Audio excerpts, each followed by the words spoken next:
जब मैंने अपने दोनों बच्चों का हाथ पकड़कर उस घर से बाहर कदम रखा तो मेरे अंदर डर भी था और हिम्मत भी। मैंने अपने छोटे से बैग को कसकर पकड़ा जिसमें कुछ कपड़े और थोड़े से पैसे थे।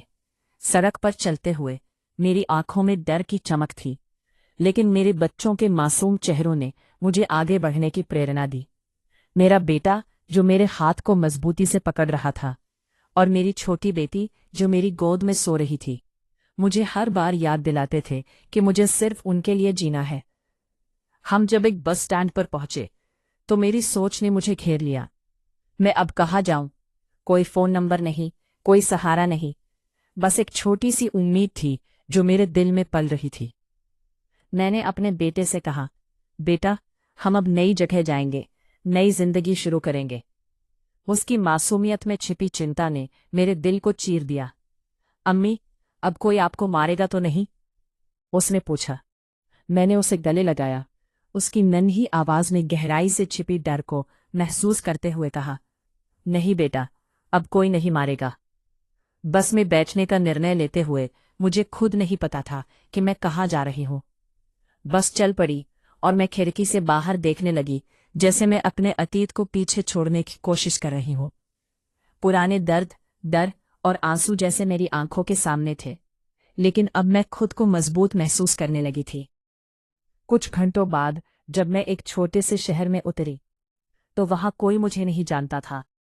मैं सड़क किनारे खड़ी सोच रही थी कि अब क्या करूं। तभी एक बुजुर्ग औरत ने मुझसे संपर्क किया। बेटी, तुम बहुत परेशान लग रही हो, सब ठीक है? उसकी आवाज में सच्ची परवाह थी। पहले तो मैं चुप रही, लेकिन फिर मेरी आंखों से आंसू बहने लगे। मैंने उसे अपनी पूरी कहानी नहीं बताई, बस इतना कहा कि मुझे रहने की जगह चाहिए। उसने मुझे अपने घर चलने को कहा। डर के बावजूद मेरे पास और कोई रास्ता नहीं था। उसका घर छोटा था, लेकिन दिल बहुत बड़ा था। उसने मुझे पानी पिलाया, बच्चों को खाना दिया और कहा, तुम यहाँ कुछ दिन रह सकती हो। उस रात मैंने पहली बार कई दिनों बाद सुकून की सांस ली। मेरे बच्चे भी आराम से सो गए।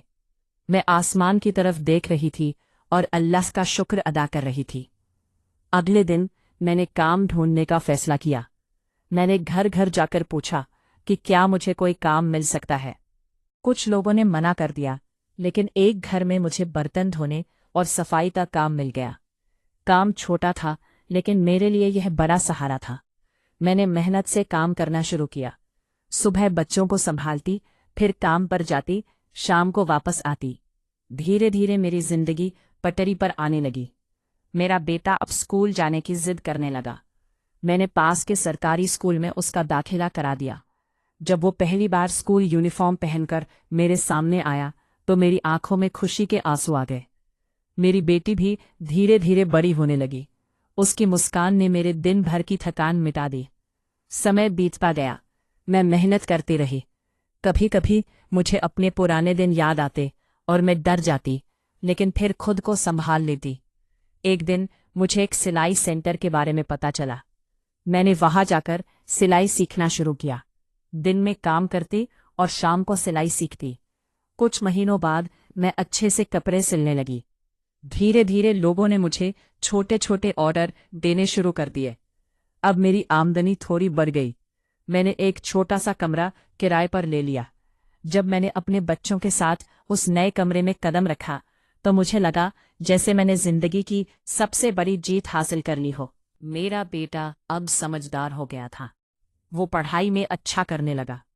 मेरी बेटी भी मेरे पास बैठकर खेलती और कहती, अम्मी, मैं बड़ी होकर आपकी मदद करूंगी। उनकी बातें सुनकर मुझे लगता था कि मेरी सारी मेहनत सफल हो रही है। एक शाम हम तीनों साथ बैठे थे। मेरा बेटा बोला, अम्मी, अब हम खुश हैं ना? मैंने मुस्कुराकर कहा, हाँ बेटा, अब हम खुश हैं। उस दिन मैंने महसूस किया कि मैंने सिर्फ घर नहीं छोड़ा था, मैंने अपने बच्चों के लिए नई जिंदगी बनाई थी। आज भी रास्ता आसान नहीं था, लेकिन अब मेरे अंदर डर नहीं था। मैंने सीखा था कि जब इंसान हिम्मत करता है तो अल्लाह उसके लिए रास्ते खोल देता है। मैंने आसमान की तरफ देखा और दिल से कहा, या अल्लाह, तूने मुझे गिरने नहीं दिया। अब मुझे आगे भी संभाले रखना। और उस पल मुझे लगा मेरी जिंदगी का नया सफर शुरू हो चुका है, जहां दर्द की जगह उम्मीद थी, आंसुओं की जगह मुस्कान थी, और डर की जगह हिम्मत थी।